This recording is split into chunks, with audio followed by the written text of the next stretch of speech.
Hello everyone, Brett McCrae here with your Farm and Ranch news from the Northern Ag Network.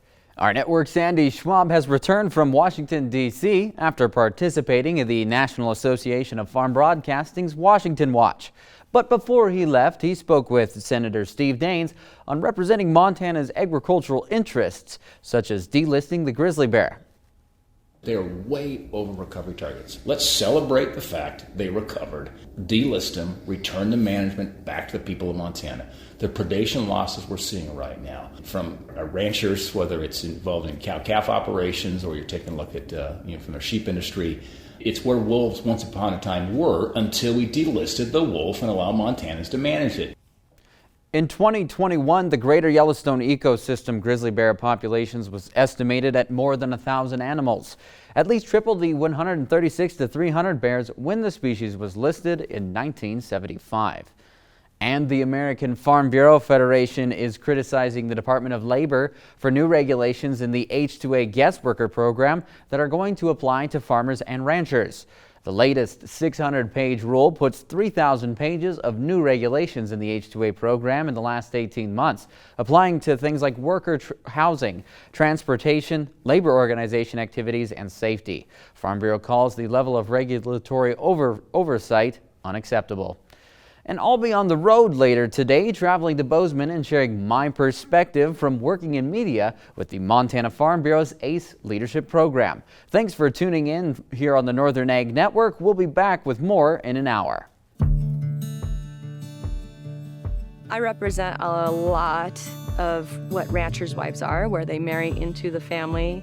Coming into established ranch, the expectations of that is just absolutely overwhelming.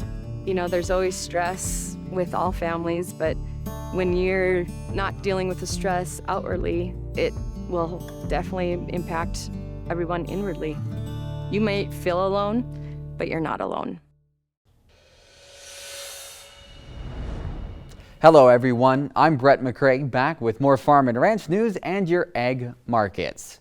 USDA is testing ground beef supplies in states with bird flu infections in dairy cattle to verify the safety of meat products.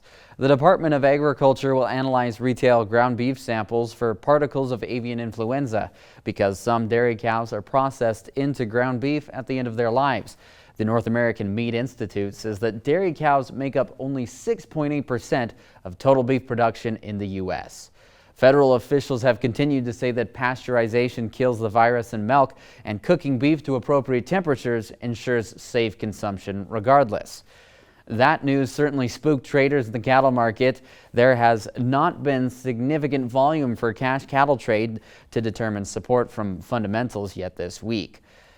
At Montana Livestock Auction in Ramsey this week, weigh-up cows sold from $121 to $139 per hundredweight.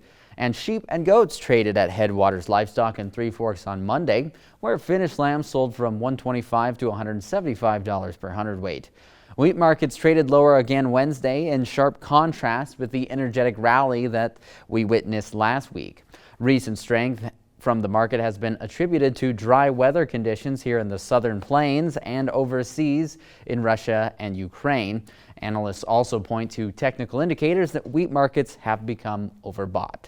That's all for your Ag Report. I'm Brett McCrae. Have a good day.